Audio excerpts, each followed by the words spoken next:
السلام عليكم ورحمة الله وبركاته. كبجمتوتا جالتمتوتا خينيا guyaan har'aa guyyaa jum'aati. Guyyaa jum'aa kana guyyaa salawaata nabiyyi keenya sallallahu alaihi wasallam irratti salawaata buufnu. Mee hundi keessan bakkuma jirtanii nabiyyi keenya salawaata buusa. Allahumma salli wa sallim ala sayyidina wa habibana Muhammadin sallallahu alaihi wasallam.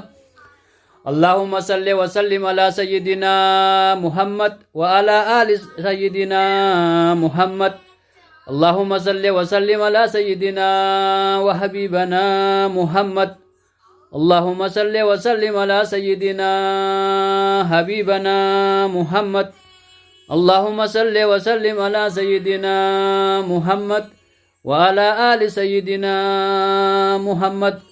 اللهم صل وسلم على سيدنا محمد وعلى آل سيدنا محمد. اللهم صل وسلم على سيدنا محمد وعلى آل سيدنا محمد صلى الله عليه وسلم. صلى الله عليه وسلم. guyyaa jum'aa, guyyaa milkii, guyyaa riskii, guyyaa barakaa, guyyaa jaalalaa, guyyaa toofiqaa rabbi nu haa taasisu. guyyaa nasrii diinii keessatti argamu rabbi nu haa taasisu. guyyaa keessatti gammanu rabbi nu haa taasisu. guyyaa keessatti milkoonu rabbi nu haa taasisu. guyyaa keessatti dhibamaan keenya fayyu rabbi nu haa taasisu. guyyaa keessatti rakkataan keenya rakkoo bahu rabbi nu haa taasisu. guyyaa jum'aa har'aan tanaa kana guyyaa keessatti milkoonu rabbi nu haa taasisu. guyyaa haajaan tantee keessatti sii guutamtu rabbi si haa taasisu. rakkoo tantee tan garaa keessaa qabu san guyyaa itti milkootu rabbi si haa taasisu. guyyaa haajaa si dhibde san waan si dhibdee ol baafachuu dadhabde san itti argatu rabbi si haa taasisu.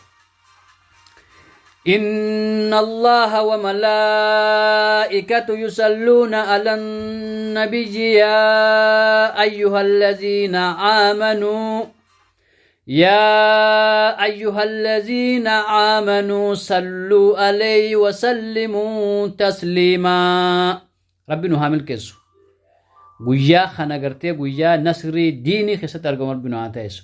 guyyaa keessatti gartee oromiyaan teenya bilisoomtu rabbi nu haa taasisu. guyyaa gabrummaan itti nurraa kaatu rabbi nu haa taasisu. guyyaa gartee hidhamaan keenya hidhaa keessatti bahu rabbi nu haa taasisu. guyyaa gartee rakkataan keenya rakkoo keessatti bahu hidhamtoota Su'uudii Arabiyaadha. guyyaa hidhamtoonni Su'uudii Arabiyaadha itti gammada rabbi nu haa taasisu abo. guyyaa hidhamtoonni guutuu addunyaa keessatti argaman gartee ummanni muslimaa cufti keessatti gammada rabbi nu haa taasisu. viidiyoo kana sheer godhi yoo si gammachiise.